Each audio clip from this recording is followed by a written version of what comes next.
This is my ghost story. Me and my brother were working late night in an elementary school.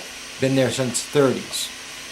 There was a little plaque on the wall, little bitty girl holding a chalkboard that said class of 1939. Old building. So, we've been there about 6 months. And there's one teacher, her kid's in high school, she'd come over from the high school to the schoolhouse. She tells us the place is haunted. We don't buy it. But she said you don't have to take her word for it, go ask the principal. And that's what we did. Pat Michalovich, the principal, gets real irate. And she tells us a story that she didn't want us to spread. She tells us one night, police called her. The alarm went off.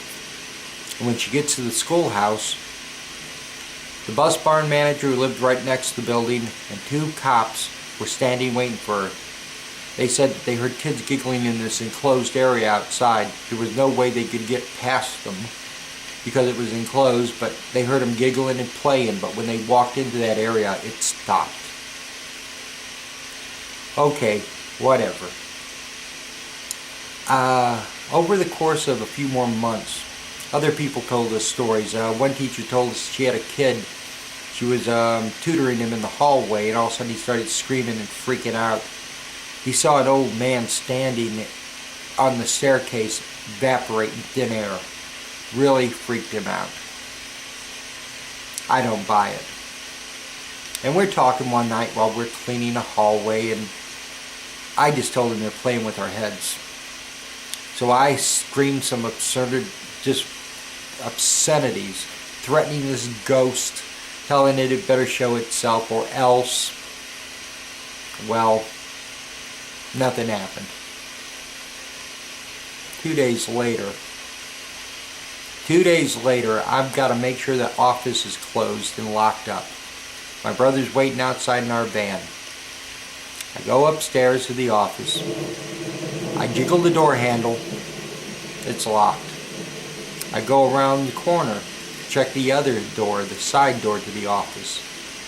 And as I'm jiggling the handle right behind me, and I mean right in my ear, I hear heavy breathing. I had been in that building long enough, never thought twice about walking in that place in the dark, and now I'm hearing heavy breathing. Deep, heavy, raspy breathing. Right in my ear. I freaked. I don't even remember letting go of the handle. I don't remember running down the hallway. I don't remember running down the stairs. I don't remember running to the cafeteria door to go in the back of the kitchen and escape. I was a shaking, twitching wreck. Now one night we're down the hallway where the oldest part of the building, it had wooden floors, and the bathrooms had wooden stall walls and doors with big old heavy chains. It had been there since God knows when. And it's just us in the building, and we hear those stall doors slamming loud. And we could hear toilets flushing and the sink running. And I walk up to the door and I yell, "Who's in there?"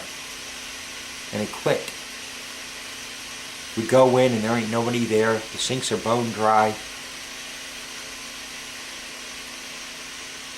Now the legend is that there was a kid who died in the gym. His name was Vaughn Walker. We got this from a maintenance guy who cared for the building's plumbing and the electrical. His brother was there when this guy died in the gym in his senior year of a heart murmur, playing basketball. And the story goes that cops used to get a lot of reports late at night, basketballs bouncing in the gym. Well, I'm not buying it. But I did after that breathing. A couple months after that, I'm down in the lowest part of the building, a little hallway that only had 5 small rooms, and I'm sweeping the hallway, going back and forth, and I just had the feeling I was being watched. And I turn around real quick and I see this shadow, and I mean it was a shadow. It wasn't a reflection of light because there was no windows from the outside. It couldn't have been a car head beam. It couldn't have been anything. And And it wasn't on the wall, it wasn't on the ceiling, it wasn't on the floor. It was floating in midair, a shadow about maybe 4.5 feet in length. It didn't have a human form, but it just had a shape to it, long, and it went through a door. I don't remember how I made it through the rest of the night.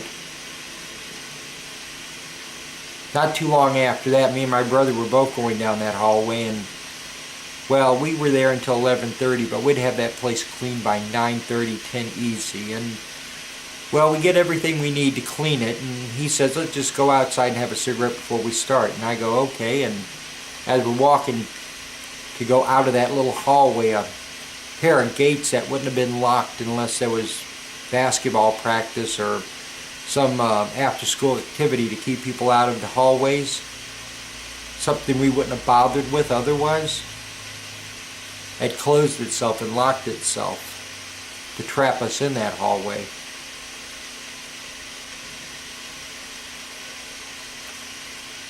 One night after leaving, getting done cleaning, and we're pulling out of the parking lot, we pulled in front of the building, and the bathroom light, the same bathroom with the stall doors slamming and the toilets flushing, is on. Well, okay, we left it on, right? I have the keys, I go in, I turn off the light, I go out back to the van, we're pulling away, we're pulling from the vehicle, we're pulling from the building, and the light's on again. I go in, I turn it off. I get back to the vehicle, we pull around to the building, and in front, as we're driving by, the light's on again. We left it on. I wasn't going back in. Last year we were there. After teacher-student conferences, one teacher and me are down this far end of the building, and I'm asking her about the craziest after-school student-teacher conference she had, and my brother walks up and asks if either one of us had just left the upstairs. No.